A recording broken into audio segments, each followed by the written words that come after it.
South Park: The Fractured But Whole is a sequel to 2014's South Park: The Stick of Truth. If you played the original, you're probably going to like this one. We've been playing it for a couple days now, and I am here to tell you what I think so far.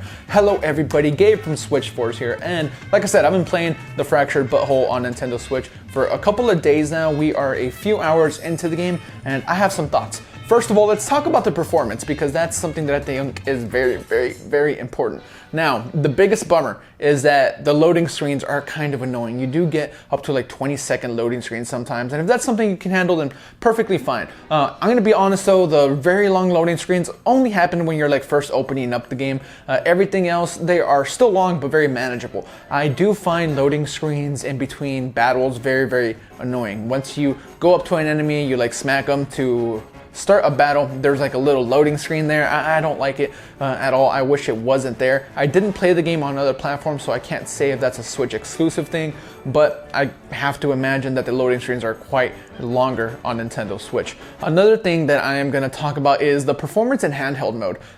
I do have a video you can go check out where we just talk about handheld mode and how that works, and there's like about the first 10 minutes of footage for you guys to check out for yourself to see what you think about the handheld performance. But there is frame rate drops. Like, it doesn't run at a steady frame rate whatsoever when you are playing in handheld mode, and that's something that's a little bit of a bummer because that's how I hope to play most of the game. But honestly, the frame rate is not great, at least from what I've seen. Even just like walking around the city, like it does start to lower for some reason. I don't even know what the resolution is that. I can't really comment on that, but the game looks and plays much better when docked. The frame rate is way more manageable. I didn't notice any issues, although I am just a few hours in. I don't know how that's gonna go as the game progresses, but it's not the best of ports, and it is unfortunate that they are selling it for $60. They are also selling all the DLC separately. I did check on eShop. I wish that all that was just available from the get-go for the $60 purchase. Since this is a little bit late, it didn't release day and date with any other platforms. We had to wait months and months, so I feel like they should have included that, and it's a big bummer that they didn't.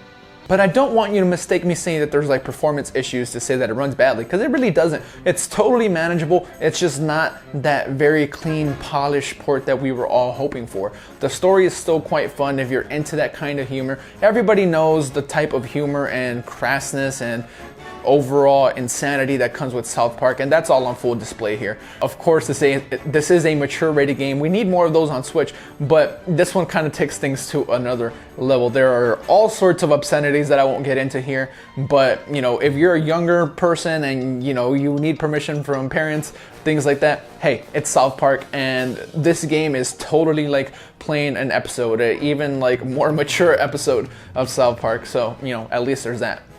It would be a lie to say that I'm not having fun in the first few hours of the game though. It is a really enjoyable experience, and I actually find myself having fun with the combat and of course changing your costume, because if you guys don't know, this game kind of riffs on the whole like superhero movie thing where like there's way too many of them, and it makes fun of it in a lot of ways. So I really like the setting. I like a lot of the wacky characters and the scenarios that play out. So it's a pretty good game. I just wish the performance was better. I just wish that all the DLC was included and you didn't have to buy it separately. That's actually a big bummer. For the $60 price, it should all be included as a like Game of the Year edition, even though I don't think it won any Game of the Year awards. I think that that would have been a great thing to do for people that decide to purchase it on Switch, maybe even a second time. It would have been just a very consumer-friendly thing to do. But let me know what you guys think of South Park: The Fractured But Whole. Have you guys been playing on Nintendo Switch? What do you guys think? Sound off in the comments below. Like the video if you enjoyed it or found it informative. Do you plan on picking the game up at all? Or are you going to wait until there's a price drop since you want all the DLC or something? Very interested in your thoughts. So don't forget to subscribe, all that good stuff. You guys are fantastic. Thank you for the support. We appreciate you, and we will catch you on the next one. Switch Force out.